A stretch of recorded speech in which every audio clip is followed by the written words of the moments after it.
Here we are. Yep. Back at the PowerTech gym where we love to be. Yeah, we do love to be here. So we started just before we started recording. We asked a fun question, which I'm going to share with the audience. So we're walking to go do our pre-podcast pee, which we always do. And I asked you, how many times do you think you've opened that door? So then we did the arithmetic to see. No props for arithmetic, really? I thought you were going to give me a compliment for saying arithmetic. Good word. I don't think it's a big word. No? No. Too bad, eh? No. So we found out that since we've been at PowerTech, you've probably on the very, very low end, worst case scenario, you've opened that door 26,000 times. Yeah. Which would, if it takes you a second to open the door, it'd be like 7.5 hours straight of opening the door. Crazy, eh? You think about that for anything you do in life? Yeah, anything. That's why I bring it up. There's just so much waste of time, like, right? How many times have you sat down in your car? Yeah. That's why I want to wear a diaper, though. Yeah. I don't waste time opening doors.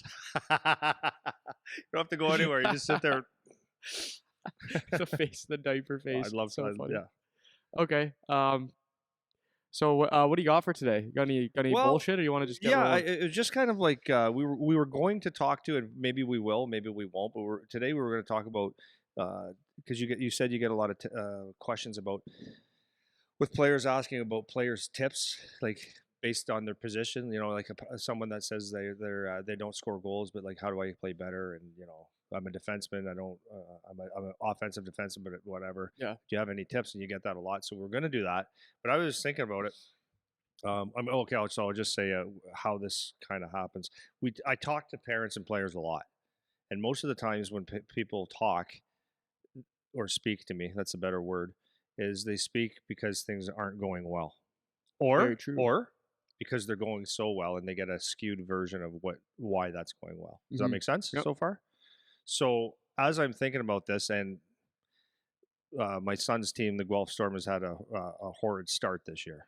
All right, so I know they're going to fix it, but what happens no matter what is when things go, like if you start off your season with a 2-goal game and then another 3-goal game or in a win and all that stuff, everything's good.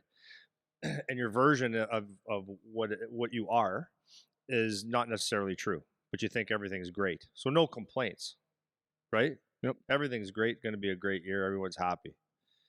Go to the opposite side when, like, with Guelph right now, it's they've started off just like, you know, they're losing right now, and they're going to turn it around because they're too good of a organization, right? And even if they don't, it's whatever.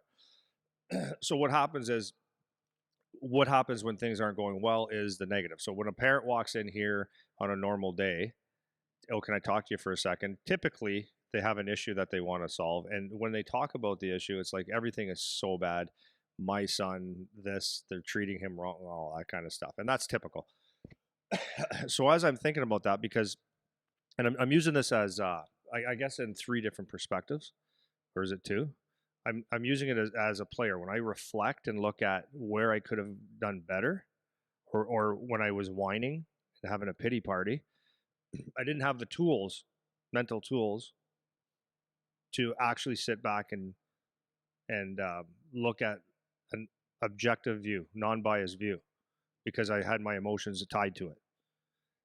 When a parent talks to it, which I am now, so if I see my son having a great game, great whatever, as a parent, just straight up as a parent, when you're emotional about it, you're happy for your kid doing well, you feel for them when they're not doing well, so you tie that emotion to it, and it's not a true reflection of what's actually happening.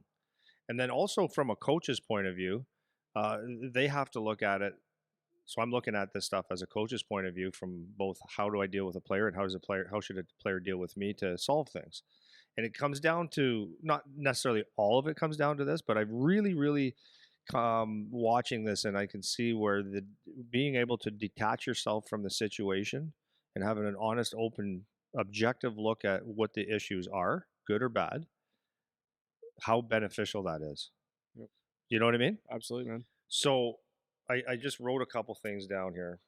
So for me, detachment. So just to reiterate what I just said, not to do the whole thing, but when you're in any situation where good or bad or whatever, if you can, when your emotions are involved, then those feelings get worse, or you start um, you look at the worst things. Like, so for example, if you're in the have the ability to make a trade. So right, you're in the OHL.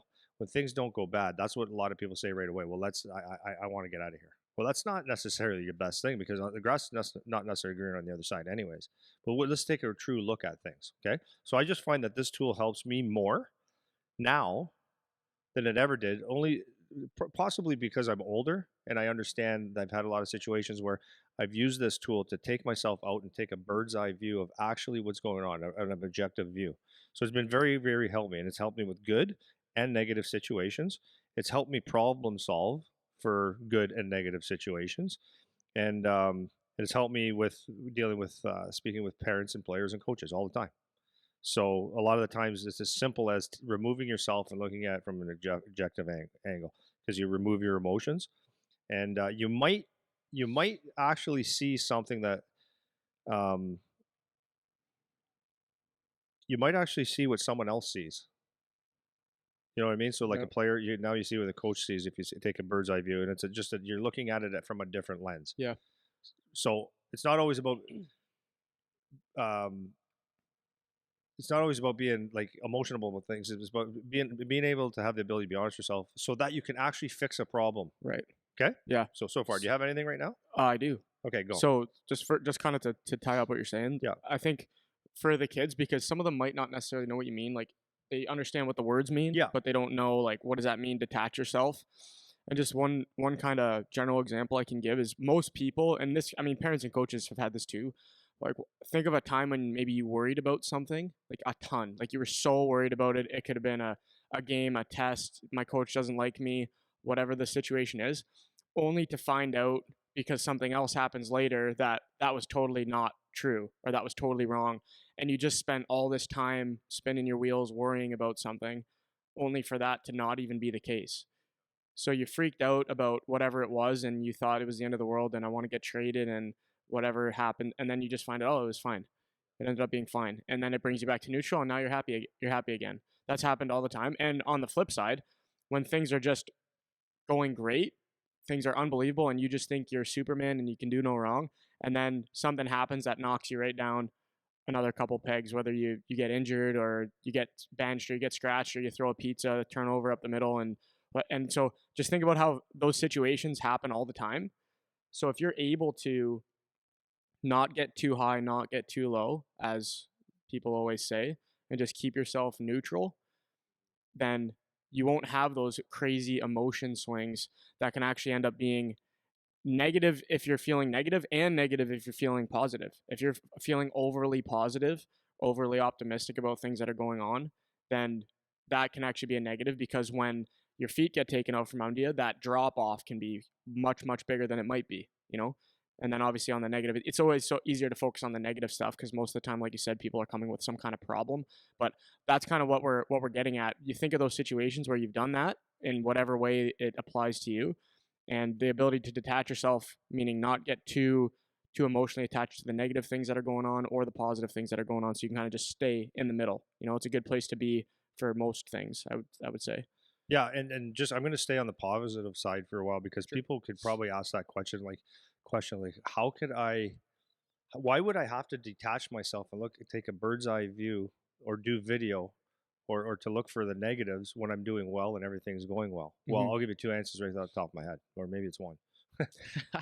Maybe you're playing well, or you're getting ice time and all that stuff because of circumstances, not because of your performance. Right. So is that good? Great example. Is Yeah. that good? Probably not. Mhm. So like if you're playing for a team where you've maybe got a couple injuries, that the kids would typically take that ice time, and you're putting pucks in the net, or you're getting the ice time, you think, oh, everything's good now. Well, not necessarily. What are your habits like? What are you? What is your attitude like? And then are you so the negative side of that is, if you actually took a bird's eye view of it, or detach yourself, is you can look at it and say, okay, so I'm good for now, which is good. But if maybe that injured guy that comes back will take that spot again, and now how am I going to deal with it? And the other thing is, are your habits actually good? Because what happens a lot of the times, this is why it's important to always go back and look from a detached point of view. So you might look at videos. You might ask yourself, never mind the video for now. You might ask yourself, okay, am I working actually as hard as I can, or did I actually get comfortable? So if you get comfortable and you're getting the ice, well, then you're not necessarily making that progress of that the old school mentality, which is the truth, is that you're either getting better or you're getting worse. You're busy being born or you're busy dying. So when things are going well, you have to still continue to do all the little things that get you there. Because if you're not, then that'll flip the switch real fast. So like being honest with yourself and say, yeah, I'm having some success, but can I do more? And if maybe if you watch a video now and you say, you know, that back check or that effort there was good, but I know it could be a lot better, and that makes you a better player. So detaching yourself gives you the truth, Yeah, right? I'm gonna Sure. stick on that example too because I like that example a lot of when guys are injured because what can happen is if a guy, especially if it's an extended injury where they're off for a month or something and you get to play every game, a really just a good example, and this is for parents too because parents can get tricked by this too, right? So let's say you're typically a third or fourth line guy and one of your top six forwards gets hurt and they're out for a month. Now you're playing every game. Let's say in that month you score 5, 6 goals. You end up playing a little bit of time on the power play or penalty kill because you're short and you just happen to be the guy that gets some opportunity. And you really, really capitalize on the opportunity. Like you're playing great, let's say. When that guy comes back, he's not gonna not be a top six forward now just because he's been out and you're playing well. That top six is still his spot, right? As you're saying. So I just want to give a more specific example of where you can see this happen. So for that guy that is getting the opportunity and just nailing it, like you can start to get on your high horse thinking like, this is it. I'm going to be a go-to guy on the team by the end of the year. Everything's going well. What you're saying is being able to take a step back and say, okay, but when that guy comes back, he's still one of our top six guys. Like he still had 12 or 15 goals already this season too. He was already playing on the power play. He's not going to not get that opportunity now just because you're playing well, That's right? right. So you might get Sometimes, but yeah, sometimes typically and you're right. it could go either way. Like Yeah. maybe they're like, holy cow, this guy's blowing the doors off. We'll Yeah. keep him here. Yeah. Or they might just be like, yeah, okay, you had a good month, but now Yeah. this guy's back, and Right. now you're back to what your normal role is, Yeah. right? That's why the habits are so important. The habits are huge. So don't get fooled, and parents go get fooled by this too. It's like he's playing so well. How could they just put him back on the fourth line? And it's like you're not seeing the other part of what's going on, right? You know. So from the player perspective, it's like okay, I'm playing well, and you can be hopeful that you're gonna keep that opportunity, but you should be expecting the worst. And I really think it's just a really good tip for people in general is always expect the worst thing. You can hope for the best, you can be optimistic about that, but expect the worst thing to happen so there's no surprises. And then anything extra you get is bonus. So, okay, I know I'm going to be up in this role for a month or so, but I know when it's over, I'm probably going to be back on the fourth line or maybe even getting scratched in and out of the lineup. If you expect that to happen, then if that happens, you're not going to be disappointed. You're going to be like, okay, yeah, like it kind of, well, you might still be disappointed. Like, I wish I would have stayed, but it's not going to be something that knocks you over or takes your feet out because it doesn't just shock the yeah, shit because you out of weren't you. paying attention. And the other thing I want to point out is especially when we're talking about the positive thing, when we say detach yourself and be able to see everything, that doesn't mean beat yourself up and say like, No. well, yeah, but like this isn't gonna last. Like I know that this guy's better than me, and he's gonna just take all the ice when he gets back, and this is all bullshit anyways. And they're just doing this because that's not the attitude that we're talking about, because that's negative now. We're talking about objective, being objective about what's going on. So those are the two things I want to point out. Yeah, no, that's awesome. Yeah. Yeah. So like from players, what the common themes typically when guys get down or they feel depressed or whatever is ice time. Oh, yeah. That's number one. Why am I not playing more? Why is that guy playing? I'm better than him. That's common. Or if I just had the chance, I would do the same thing. Yeah. Making a team, like why didn't I make a team? I'm better, right? These are common. Yeah. Why is the coach hard on me? I just want the chance. So detach yourself and look at your habits even when you're doing well. If you look at it purely objective, let's say it's video, and if you actually looked at it without watching you and saying, yeah, but just watch the game, There probably is going to be times where, because I've done it with everyone does it. I'm not any different than anyone else. I've looked at my son play at every level, and why do they do this? Why is someone doing that? And I coach, I play. Why? If my son had that chance, he would be able to bury it. But would he? So then, when we objectively look at the video of the game, there's times where it's like he's bang on, and then there's times where it's like, well, that's why, because in that situation you weren't confident as a 15-year-old kid in the OHL. You weren't confident with the puck to make a play. So now, if you detach yourself and put yourself in someone else's situation, i.e., the coach, he looks at that, and as soon as that, like let's say he makes a quick play because he was not confident with the puck, says, okay, he's not ready, right? Objectively, he's not ready. Yeah. Now, that's what the coach sees. If he sees that your back check or your D zone, whatever, the systems are just not up to snuff, or it's not done quick enough, or the plays aren't executed crisply and intelligently, or it looks like you're still youthful, then that, if you're objectively watching that, and you will see it, you're gonna see it, man. Because I've seen it with my son, like the first year and stuff. You see him grow, but you also see that he's not quite near that yet here.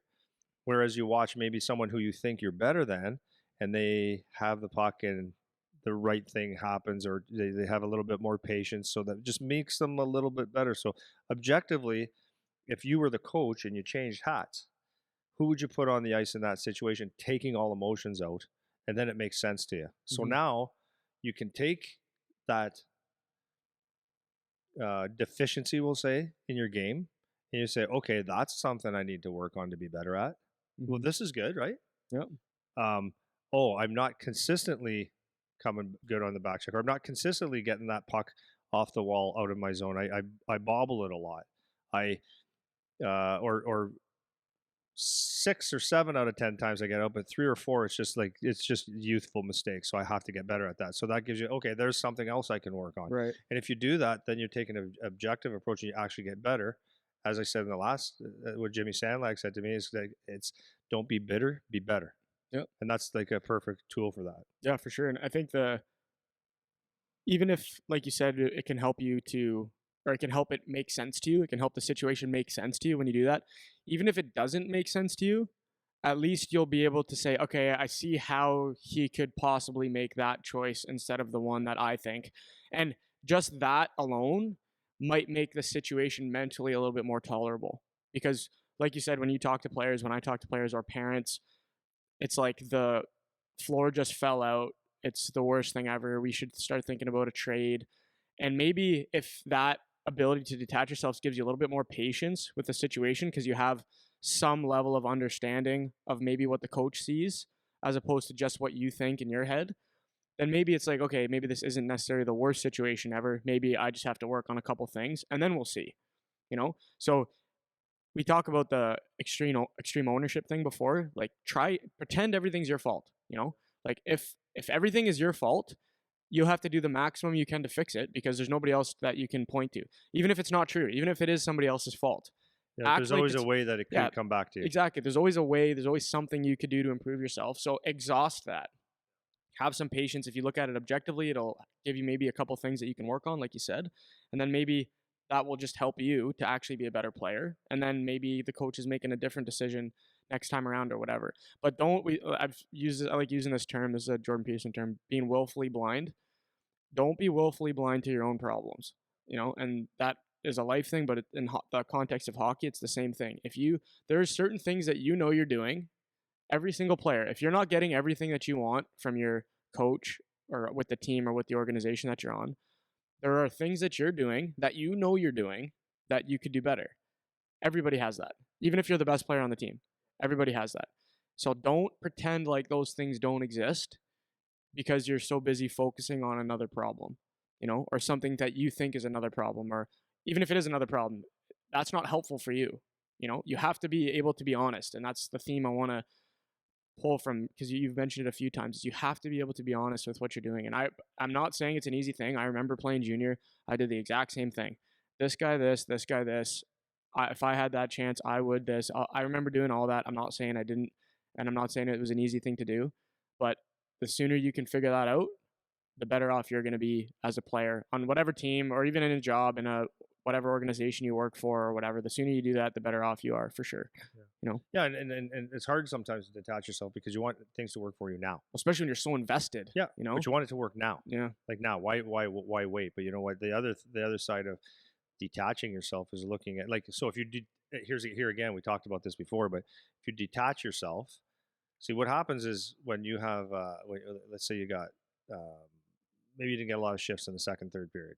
Maybe you had the coach was choosing someone else. I'm talking at any level, right? Yep. So what happens is right now you think that the world's going to end right now, right? It's not, and that's easy to say because when you're emotionally involved, it sucks, and you're mad, you're upset, you're all those things. But having a long term view again is where you're gonna be. Like, so I'm using the OHL for example, but we could use this in a peewee, a bantam, a midget player, whatever. Um, it's long term, man. One game doesn't make your future good or bad. So it's ability to fix things over a period of time. So, you have 60 games or 40 games, whatever it is your team has, and all the practice you have, plus the time in between to work on things that you can work on. Lots of time to fix things and make yourself better. So, yeah, I just wanted to give it on a little bit on the parent side. Is if you remove the emotions, you can look at what is the actual big picture here. So I'm looking at the OHL level now. Okay, I'm just talking like where my son's at because it's much more intense. What is the big picture now, and who else is involved in making decisions? So sometimes when you look at your son playing hockey, all you care about is your son doing well and his ice time, and he did good. And you don't see necessarily negative, but let's just say he is doing really well. If you detach yourself, let's just say that your son is legit should be a third line player. So he's getting regular ice, possibly power play, possibly a little bit of penalty kill. Let's say he gets every puck out. He makes the correct play every time, finishes his hits as a young player, um, finishes his hits, gets shots on net, and he's playing a good solid game. All right, but that's your point of view. But whatever. You got to look at who else is involved. The coach is involved in making a decision. Now, what does that mean? Well, the coach, I think we said this in a podcast not too long ago at a high level, is responsible not only for you but for 20 other players. So he's looking at 20 other players. He's looking at a system and is everything working the way he wants it to work and all that stuff. You still might be right. He might be wrong. You still might be right. The other things that come into play, like especially at higher levels, is there's agents, there's owners, there's winning games, there's all the variables that can contribute to a coach's decisions. And I'm going to tell you, this is the honest to goodness truth. When I coached, every coach can say that I don't care what let's say youth hockey, I don't care what the parents think. I'm doing what's right for the team or what I think is right. That's true to a point. Because if your son's on my team, Eric, and we're buddies and he's at my house all the time, I don't care what anyone says. I want your kid to do well. Yep. I like you, I like your kid and all that stuff. So there is a little bit more leash, or not even necessarily leash. It's just likability or I got to deal with you. Right. So at the end of the game, you don't want to be my friend anymore because I treated your kid negatively. So that goes into coaches' decisions sometimes. yeah. Can I cut you off for a second? Sure. Sorry, I don't. No, it's all I don't good. want you to lose your thread. So the other thing I was gonna say is it doesn't even have to be that serious where it's like we're friends. Yeah. I'm even thinking about it with the business at PowerTech. Yeah. If somebody calls me and asks me about XYZ situation, even if I don't have any necessarily have any attachment to that kid or that family or that parent, just the fact that they've called me, they've brought themselves into my focus. Yeah. So maybe it's not necessarily someone I never thought of or dismissed or whatever, but maybe it's just I could take for granted that they are where they are and whatever. And just by simply having that conversation with me, now I'm giving you a second thought at the very least. And this is what can happen if a little bit of a side tangent, if players talk to their coach or if parents talk to the coach when the kids are young, whatever, it can just bring a little bit of focus back onto you for at least a short period of time. Yeah. So it doesn't even have to be as serious as we're buddies or whatever, right? Or a parent comes up to you because everyone says, "Oh, I don't care what parents say," or you call me about ice time, it'll be a short conversation. But it's true, but it's not. Right, exactly. Because the squeaky wheel tends to get greased not most of the time, but plenty of times. Mm-hmm. So if I see a dad coming in like sad or pissed or whatever, as a human being, you want to say, well, maybe I'll give the kid a chance. That's just what happens. So the coach has to manage those emotions. At the high levels now, like we talked about this before, is you also have agents, you have NHL teams, you have all these different things at play. So your kid is like, yeah, he's important to me, and he's very important to me. But this agent guy has 5 guys on my team, and he got me a good import player, and we have a pretty good relationship with that. So now if I get him upset, I'm not saying it's right. I'm not. But you have the ability to lose a relationship that helps you find good players. He might not get you that import player anymore. He might not have players that that typically go to your team. He might say negative things and maybe talk them out of it, or show them different options, maybe college or something like that. So there's those things that are all in place. So if you can actually detach yourself as a parent, even though you don't like it, and then look at the game and say, okay, can you get better? And if you understand the game, but that's another thing. Yep. But be able to do that and say, be able to be honest with yourself, and understand that it's not just about you, because every parent's looking at the same thing all the time. Yeah, right? absolutely, man. So I don't know if that's all you had on that. Why You wanna not? move to your And just the last one thing more? is, Go ahead. I don't know if I had a lot here. For coaches, take a view, an objective view as well. So for yourself as a coach, so you might sit there and say, this kid's not, you're maybe you got. I might. How about this? Do I treat all kids equal? I was Like just gonna say fairly that, yeah. and equal. That's right. Yeah. Fair and equal are two different things. Equal ice time is not fair. Yeah. Right? Mhm. But do I treat them as humans fairly? And you probably don't, because there's gonna be some kid on your team that just annoys you. Yeah. I've been Sure, there, man. done that, and it's just the way it is. And it doesn't bother you as much to that he doesn't get ice or whatever, or you just treat him a little bit differently because are you but when you look at your coaching style and stuff, are you actually a good communicator? So if things aren't going your way, is it their fault or is it yours? So like objectively look back and say, how have I communicated? Let's say, for example, a drill. Every time I do a drill, you guys screw it up. What is wrong with you guys? You don't listen. Well, maybe you went through to it too fast. Maybe it's too much detail. Maybe it's too much. Maybe you don't understand your group. Maybe you just assume that they get it. And like look at how you explain it. Like, are you a good teacher so that you can communicate well? And like that's just one point I had. And then are you actually bringing it every day? Like you sit there and you demand so much from certain people, but when they look at you, do they see the same thing? Do they see you coming to the practice or the game every day, prepared, ready, as knowledgeable as you can be, and doing what you're asking from them? Yeah. Yeah. So the one thing I'll pin on for the coaches is the example you gave of, if let's say you have a parent buddy and you maybe have a little bit of preference for their kid or whatever, because that happens. And it's not even like that's necessarily a bad thing either. It's just that's can be the reality. You know certain people better than others, and obviously you're gonna have more feelings for one person than another. Like that's is what it is. But if you are doing that, then that's the important thing I want to pin in, especially in minor hockey, like when you're just dealing with kids and parents, and it's everyone should be just playing and developing, and should be fun for everybody and all that.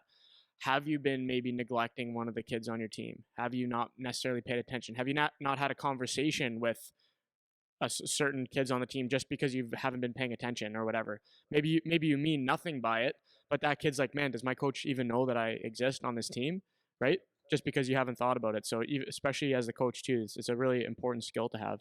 So I'm going to frame the rest of the episode before you go into your drills, and then we'll see how much we can get through before we run out of time. But so at the start of the episode, you were talking about how people ask me about, do you have tips for forwards, defenseman, goalie? So I've answered a few of those, and now the questions are starting to get a little bit more specific in terms of the role of the player.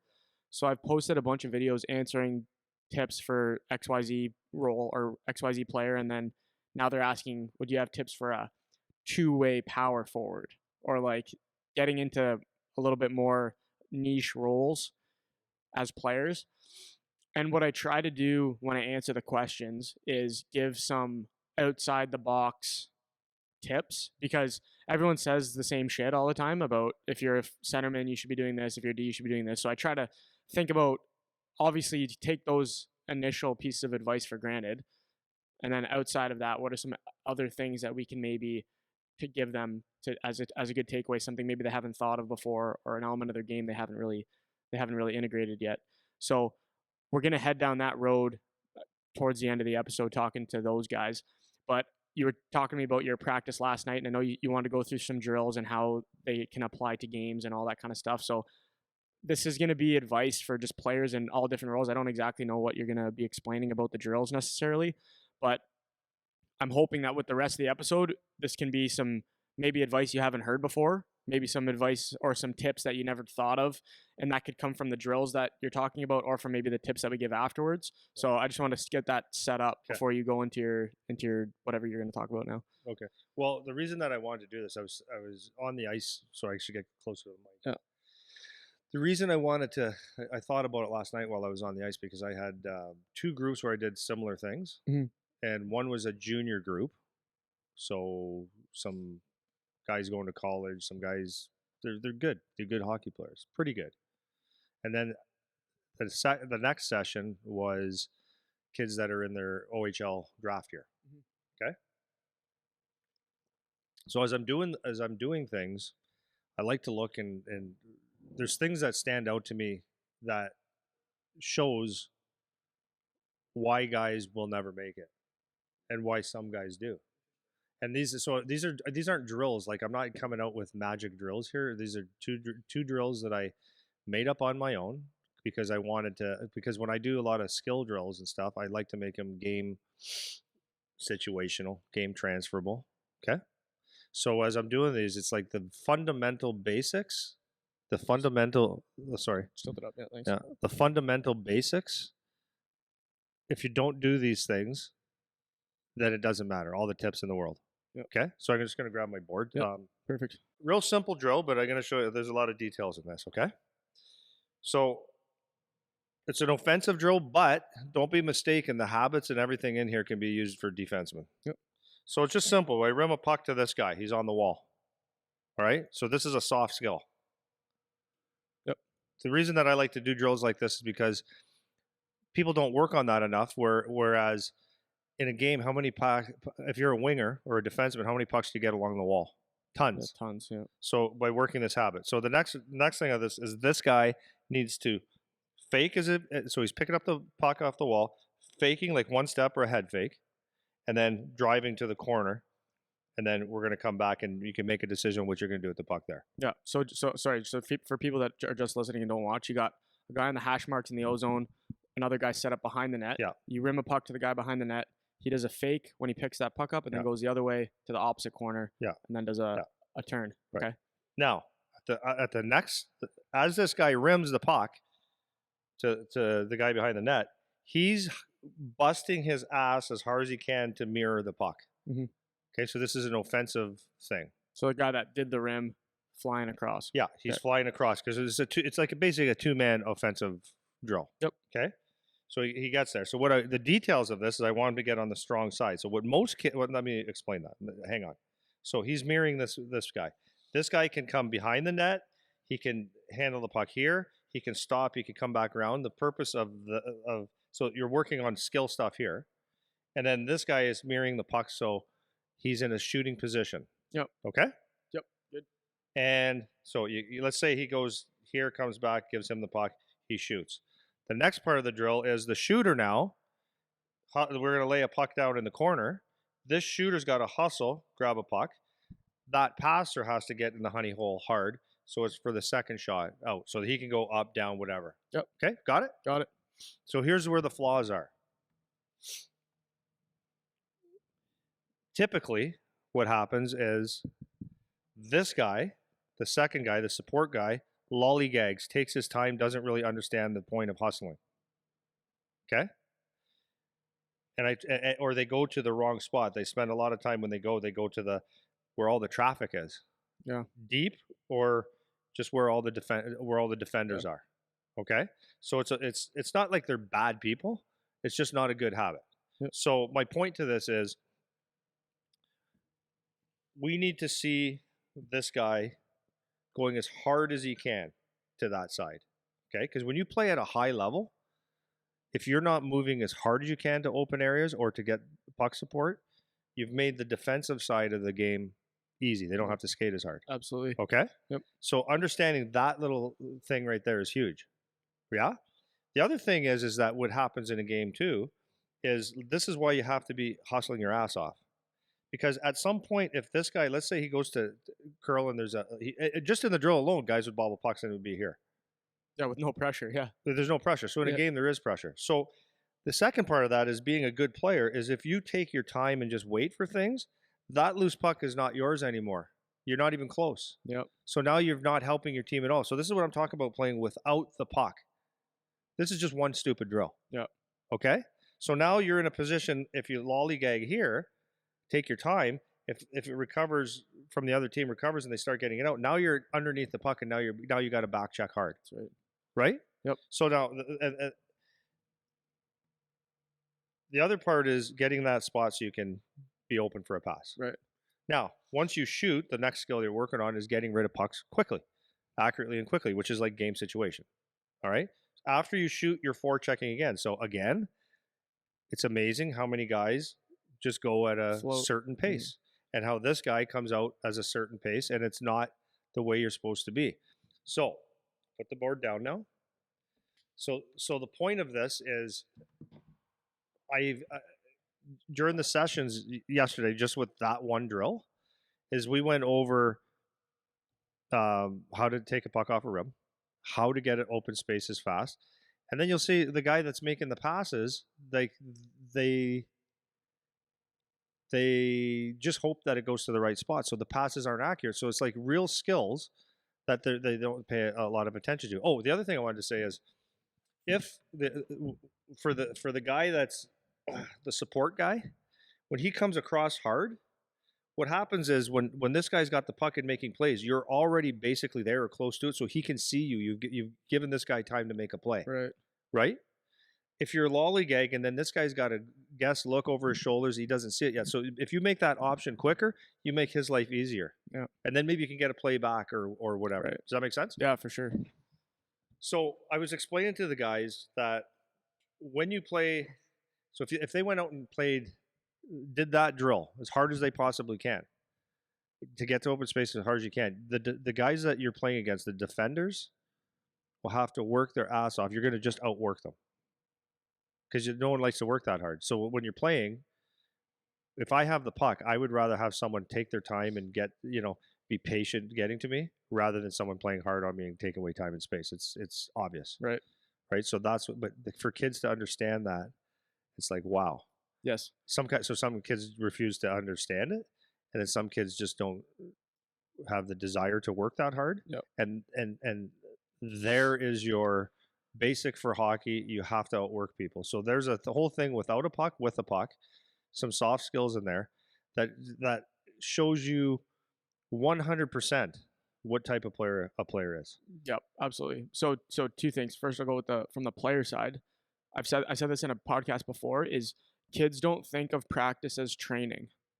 They don't think that they're training during practice. They think I don't know what they think. It's like practice is just I'm going to skate with my team because that's what we do. So when you set that drill up, from the player perspective, a lot of kids will just say, okay, yeah, I can work on my stick handling a little bit when I get the puck. Yeah. Get the puck off the wall, I get that, get a pass, and then the guy's like, all right, I'm practicing my shot in this drill. And that was like the perimeter purpose of that drill for you, the way you just explained it, right? So as players, you need to, if you don't have a coach that can explain that to you, those other soft skills that you're talking about, because that is actually the point of what that drill is. It's not the pass and the shot. It's actually everything else is the point of that drill. But if you don't have a coach that can explain that to you, then it's a good skill to have as a player to be able to pick those things out of drills. Pick those little things out of the drill that you could do to develop those soft skills, because the soft skills are actually what happens in the game, especially when you don't have the puck. Yeah, that's what makes the difference between a guy that plays and doesn't. Right. The guy that can get to an open area quickly, that's the difference between maybe 1 shot per game and 7 shots per game. Yeah. Just because you can get into a spot quickly and get it off quickly. Yep. So that's one thing. Now from the coach's side, you have to be able to explain that to your guys. So for people that just watch that drill, or coaches that just watch that drill and say, "Oh, I'm going to do that at my practice," Yeah. whatever, that's fine. It's a good drill. But you have to be able to explain the point of the drill if you want it to be executed correctly, right? Yes. So I love when you do that drill too, because it's such a good drill. But the kids that can figure that out and do the practice properly, do the reps properly where they're actually moving, just by default, you'll start to do it in a game just because you're ingraining the pattern, like busting across the ice quickly, right? Well, that's the whole point. Right. That's why I said it's like also good for your D zone. And it's like, well, how could that be good for D zone? Because you're shooting pucks on your own net. Is that what's going on? No. If you just look at the principle of the drill, is to get on in open spaces and loose pucks as hard as you can. So you just flip the page. That's all it is. So now you're doing a defenseman doing that drill. It's the same thing. You're still getting as hard as you can to loose pucks in open areas. And the kids that understand how to do that extremely hard are the kids that have a chance to move on. So that's what we say a lot of the times is playing without the puck is, you got to improve your game without the puck. And that's like one thing, right? That's one thing. Another thing is like when you're so that same principle is just a longer version of it would be back checking or tracking. So you'll see some guys track to a certain degree. It looks like they are, but then their feet stop moving and they don't. But the guys that truly track get like, so let's say you're back checking. Got the board here, guys. So let's just say you're back checking. Like typically what you should be doing if you're coming up the ice is you're taking the middle of the ice basically. And then guys will come back and then they start to slow down there. When these guys entering or slowing their feet, these guys almost slow down a lot of the times. And then a play's made and stuff, and you stop moving your feet around here, and the pass still gets made. If you actually back check right down to your hash marks as hard as you can and then sort it out from the inside out, a lot of good things would happen to you. But what happens on the back check, same thing as that drill that we were showing earlier, is the effort is only a certain amount of effort. So this is the point of how do some guys make it and some guys don't? Some guys' effort, and when you watch an NHL game, you can't even appreciate it because you're watching from TV and it looks slower from there. But I'm telling you, if you have a puck 10 feet away, if that puck moves 10 feet, these guys are working so hard to make up that 10 feet that you have no idea how fast that's working. And the guy that doesn't work that hard, I've just given you an extra half second to make a play, and that's why I look stupid now. Yeah. Do you know what I mean? Man, I remember thinking this in my first couple of years when I was done playing. I remember kind of reflecting on what the differences were between guys making it and guys not making it, and making it meaning whatever, NHL, pro, college, like guys that separate themselves and get to a higher level. And I remember thinking, I was explaining this to you the other day a few weeks ago when we were talking in the summer when we'd skate with those NHL guys. In terms of just skills, like raw skills, everyone's kind of the same. Everyone can shoot, everyone can skate, everybody can handle the puck, some a little better than others, but everyone is baseline or above in everything. So how come this guy, like if I raced Zach Cassian, I would be close. I might 100%. win. He might win by a step. It's close. Absolutely. But this guy's in the NHL. Yes. I'm not. Yes. When I shoot, if I go shoot the puck with the exception of maybe his one-timer with Aaron, I could shoot in the ballpark of how Aaron shoots. I can dink it bar down. I can pick my spot. I could do all that. So then what? This guy's in the NHL. I'm not even close. What's the difference? And these are the kinds of things we're talking about. Guys can just see the little things that need to be done, or they just have a soft skill that's much better. On the back check, they just know how to pick the guy up. They just know how to take a lane away. And those are the difference makers. Once you hit your baseline of skill, when you talk about guys that are playing in the OHL consistently, the guys that are like in the lineup, the guys that are playing normal playing minutes or normally playing every game, that ends up being the difference. A guy can just do something a little bit more or a little bit better. It's not your raw skills. Everybody's in the same ballpark, man. Everybody can skate, shoot, pass. Everybody can do all that, So what's going to be the separator for you? It's things like that. Getting across the ice quick, back checking hard, getting a shot off quicker than the next guy. Like those are the things that make the difference, you know? Well, that's just in that drill as well. Just to go back to that drill, like there's so much. Like this is what I'm saying about you could like when people come and write down drills or they go, "Oh, that's good. I'm going to use that." I go, "That's good," but it doesn't really matter unless you actually can extract everything you can out of that. Like there's so much teaching in that Yeah. drill. It's not even funny. It's like I said, like the guys that are moving the puck, like passing it to the honey hole guy. Yeah. It's like I can't tell you how many times the pass wasn't even close. Junior, midget, or like U16, whatever. These guys should be good hockey players right now, and they are. Yep. But these are the little things that make the big difference. So if you see when you're coming from behind the net or whatever it is, and you see a guy on his one-time side, the puck should be placed somewhere near his feet so that he doesn't have to do any work to shoot. And now he's going to hammer it. But when you put it outside his body, now he's got to bobble the puck or he's got to adjust to the puck. So now you as the passer have made him work hard to get a shot off the net when all you have to do or recognize or practice or pay attention to is putting it in the right spot. And then flip it as if you're not on your one time, don't put it in his feet because now he's got a bobble. Now you got to put it on like so he can two-touch it or just smack it, right? Yep. So and then the shooters as well. That's why we give them specific positions to put themselves in so they can get the shot off properly, because if you put yourself on a bad angle, no matter what the pass is, it's hard to get a shot off. Mm-hmm. But if you tell them to get there, stick on the ice and all these little habits, and you're there early, then you have a better chance of getting the shot off, less time, or you have more time to make the play. And then the other thing is that I work so often on, like, especially with those kids, how to shoot off of bad angles and understanding that you are going to get mostly bad passes, and especially in rushed areas and stuff. Yep. So it's amazing to me how many of the kids, when they get the pass that they don't like, they're like, well, no, that's the game. Yeah. Right. So like in the junior group, after I do a drill. It's a high-low drill. So I'll just take the board out. Okay. So it's a very simple drill, but it's really effective. So, puck's at the bottom, puck's at the top. This is the shooter. Okay? 3 quick passes, right, with shots. 3 quick passes with shots. One of these are going to be on your one time. So if I'm a lefty, this will be my one time. If I'm and then this will be like I have to adjust to a 2-touch or something. Okay? So it's amazing on that how many guys, when they get their one time pass, they let it go or they give it back, say no. It's like, no, that's not the game. You have to adjust. So and that's what I tell them. I said, the purpose of this drill is to understand how to get the puck off fast. Not every pass is going to be perfect. So if it's outside, I give them tools to shoot the puck properly or quicker or off balance and stuff. Yeah. But like they want that to be perfect. It's like, well, that's not the game. So you have to practice like you're going to play. Yeah. Because I would love to be on a power play and in a real game playing for the Windsor Spitfires and just hanging out at the flank and, no, I don't like that one. Let's do that one over. That's not the way it works, man.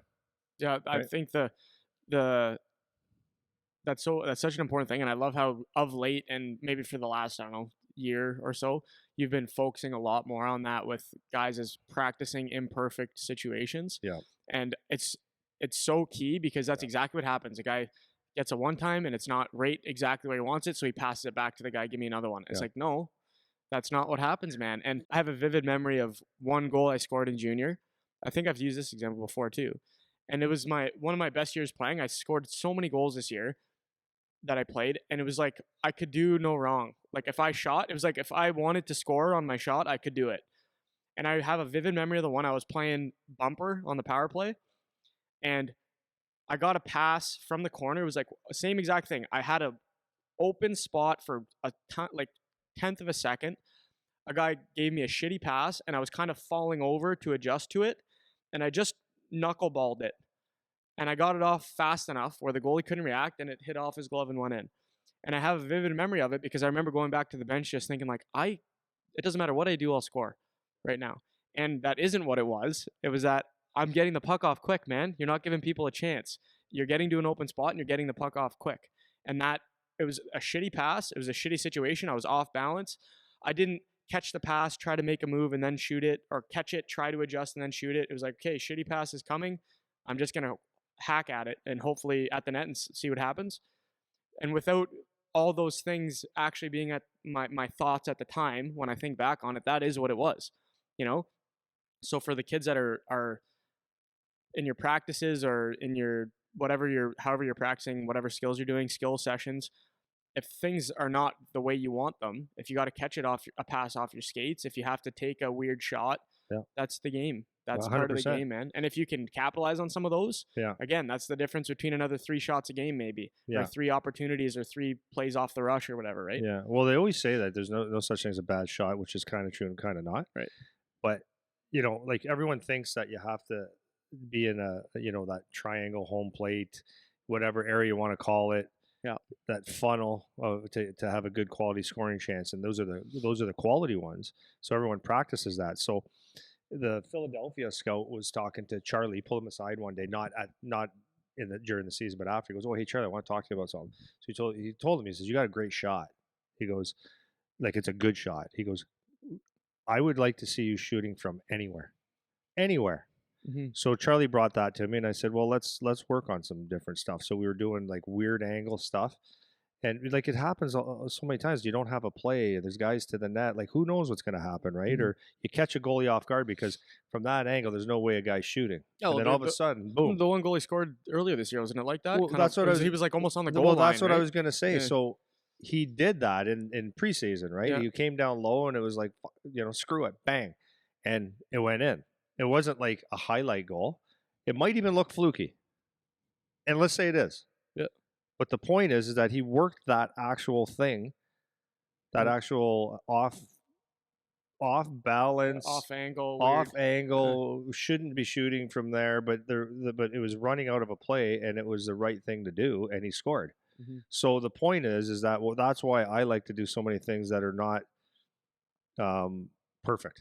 Yeah, imperfect is how the game is actually played. Yeah, for sure. Right? Does that make sense? That's great. That's great advice. So that's yeah. I just wanted to say that. I had another drill, but I don't need to go into that. It's the same kind of stuff that I was talking about. But no, that was great. That actually really sticks with kind of the unconventional advice type of theme, which is nice. Okay. So, I want to go into some of these tips now. Okay.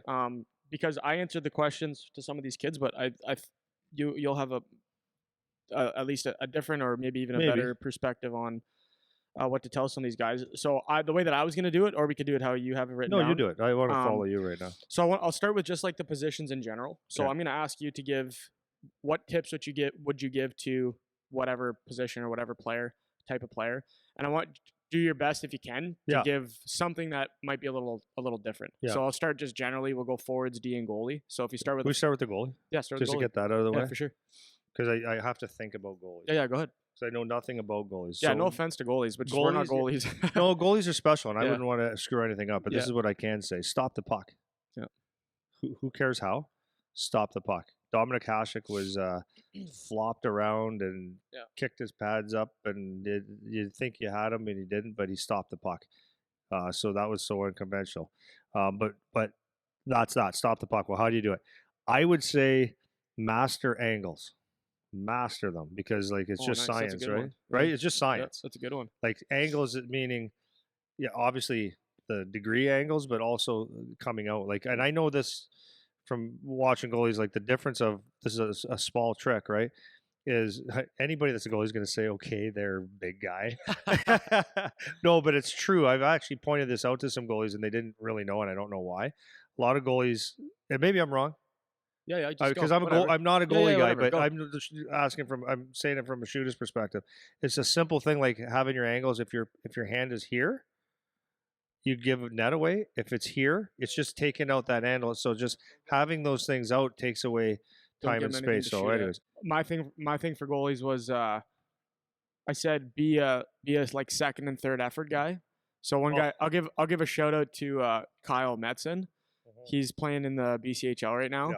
This guy won't go away. It could be the drill's over and you just try to slide one in just because the net's open, and he'll go stop it. Like he'll put a stick out. The play's coming this way, and he'll put a stick out over here just so you can't score. Like, and that's a good attitude to have. A lot of people say I made a video on this. A lot of people say your job as a goalie is to make the first save. Make it your job to make the second and third save. Also, that's a good one. And then being able to handle the puck as a goalie is also a good skill, because unconventional. But because I remember just as a player, it gives your team confidence when they know if the puck's going behind the net that you can make a play, not just fumble it and it be a mess. And if they know that you could bail them out for a couple saves here and there, then they might be a little bit quicker to play a little more run and gun or take a little bit more risk just because they know you're back there, whatever. So those are the two that I had for the for last goalie. thing I had for the goalies was and I agree 1,000%. Eric Wellwood and I were talking about that. It's like, well, I made the first save. Well, why are you not allowed to make the second, third, fourth, sixth, eighth? Right. Yeah. That's your job, is to stop the puck. Right. It doesn't matter how many shots and rebounds and stuff happen. That's not no one's business but yours. You have to stop the puck. But the other thing I was going to say is the mental side. I think goalies especially, it's very, very, very simple and easy for them to slide into a funk and maybe even over mentally stimulate themselves. I've seen that too, where guys go to psychologists and they're overthinking things like. So, but I think it's very, very important to be able to live in the present, right? To what's important now, whatever happened. When something's done, it's done. Move on. They have goalies have cues that they use. You see a goalie like spray the water, and it's like that symbolizes okay, move on. And but mentally tough is something, and I can't even explain what it feels like to be a goalie. Getting a good or a bad goal scored on me, and because you feel like maybe you're letting the team down. I don't know, but anyways, you chose it, so you gotta stop the puck, man. Let's go to D here, just because I feel like forwards there'll be a little bit more to talk about. Not really. Well, there's the difference between centers and wings, I guess, for forwards. But for D, what do you got for defensemen? Try to get some outside the box, obviously. But well, see, the thing is like you go back to that drill I was talking about earlier. Is like closing gaps, take away time and space, stick on puck, take away time and space. Huge. Be miserable to play against, which would be boxing out. Like I would work on or just constantly teach D that no one gets a free ride to the net. No one gets to go by you without a bump.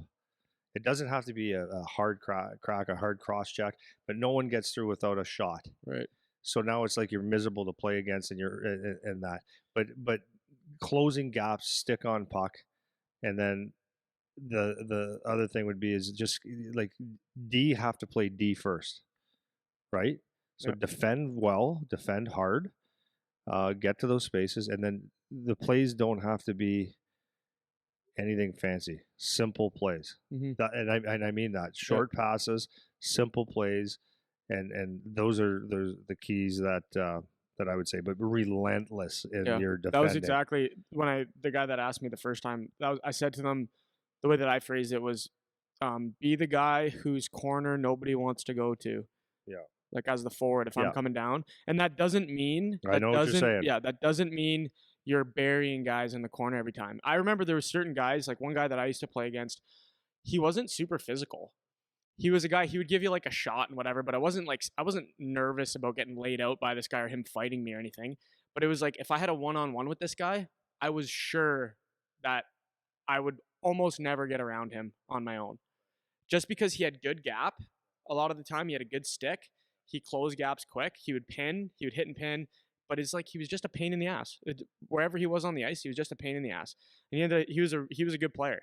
But it wasn't the example I gave them was like an Arbor Jackeye type of guy, just miserable, but not just because of how physical he might be or the intimidation factor. Just it could be a good stick, could be a good gap, something like that.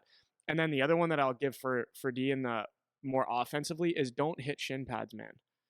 Don't hit shin pads. I see it so many times where I don't know if guys they're not paying attention to where the puck's going or whatever, but the amount of times point men at the junior level, at whatever level it is, they'll throw a puck right into the shin pads for it with the winger coming out, flexing out on them.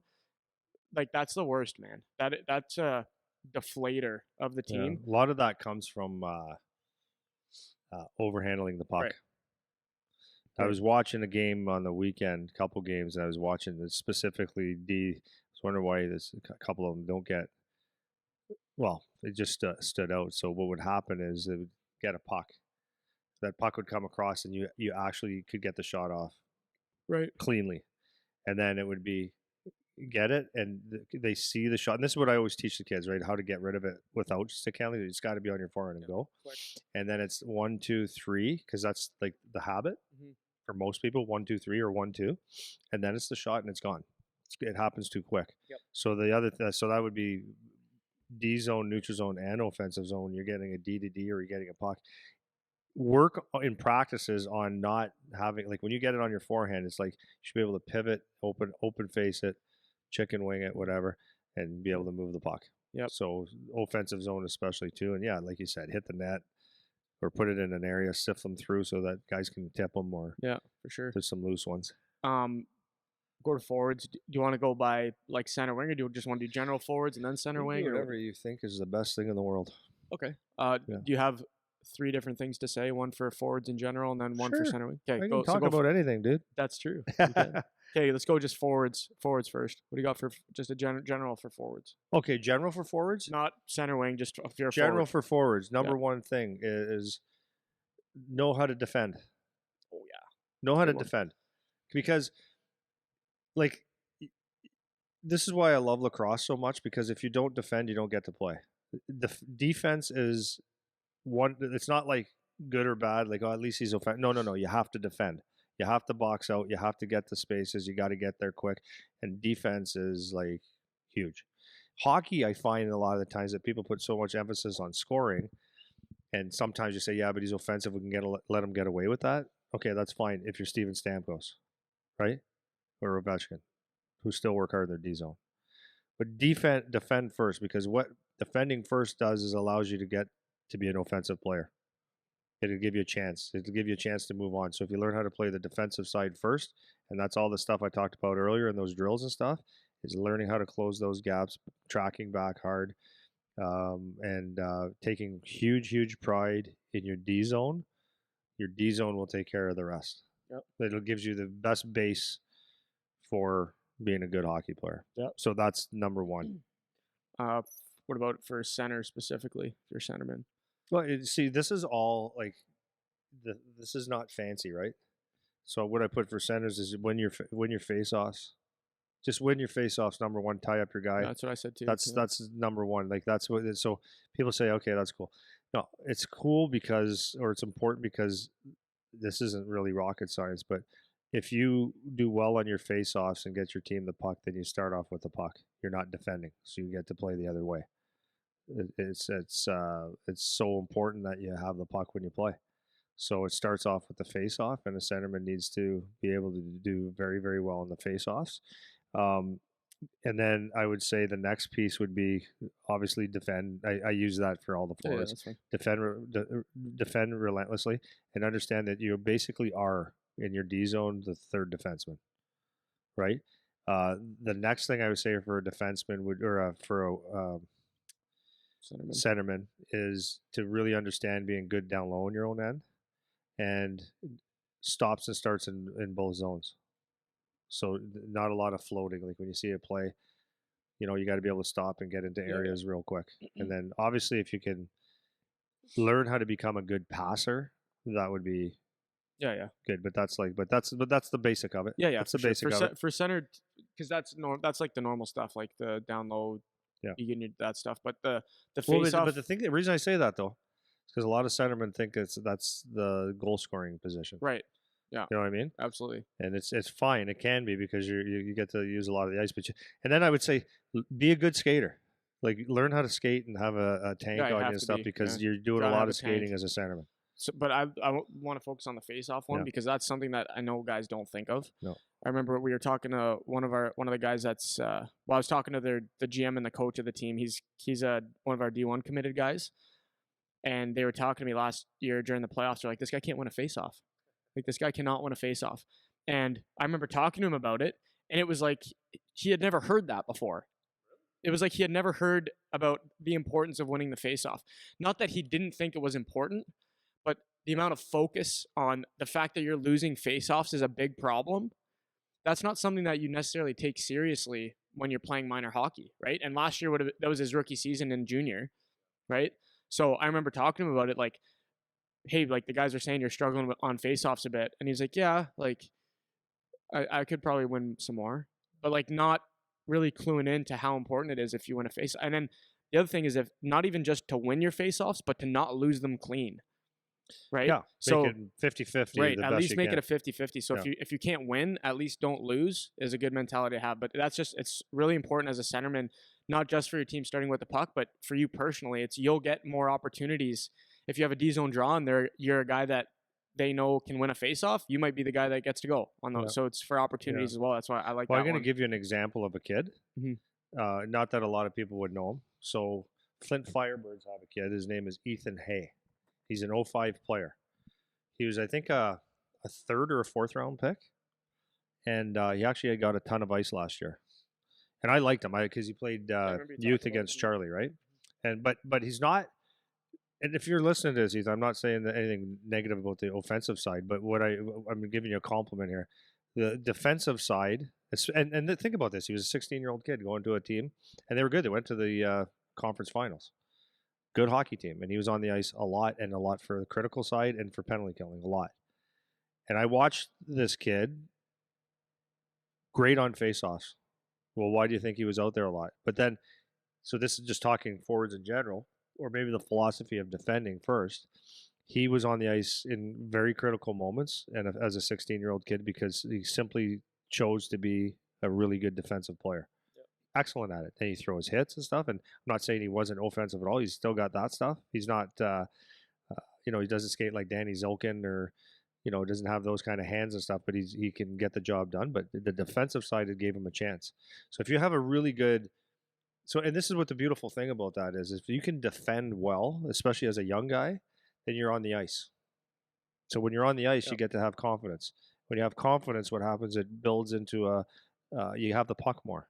When you have the puck more, what happens is you learn that you get to make different decisions. You get to have patience, and it builds on that. If you try to do it the opposite way and score goals, but you're a liability at the D zone, then can't trust you. Especially when you're young too. Yeah. So that's the other reason why you want to be little things like that. That gives you a chance to become the hockey player that you should be. Yeah. Yeah. Or can be. What do you got for winger? Wingers? Well, again, it's getting pucks off the wall. Like I said that earlier in the podcast today, is that how many times in a game do you get clean passes coming out of your zone, or even in the offensive zone, you get those hard rims? And like I would challenge everybody as a winger or as a forward or as a D, doesn't matter. But like wingers, you're on the walls a lot. When you see a defenseman or your own team hard rim it, can you actually get the puck off the wall? This is an issue. You have to be able to do it. Huge issue. Guys that can pick the puck off the wall and protect it and make a play from that are guys that can make money playing hockey. In your own zone, whether it's a hard rim or a soft rim, it's getting those shitty plays off the wall or in bad spots when a D's pinching down and guys are coming at you. Being able to recognize a chip or to send it through the middle and have confidence with it. And it takes time.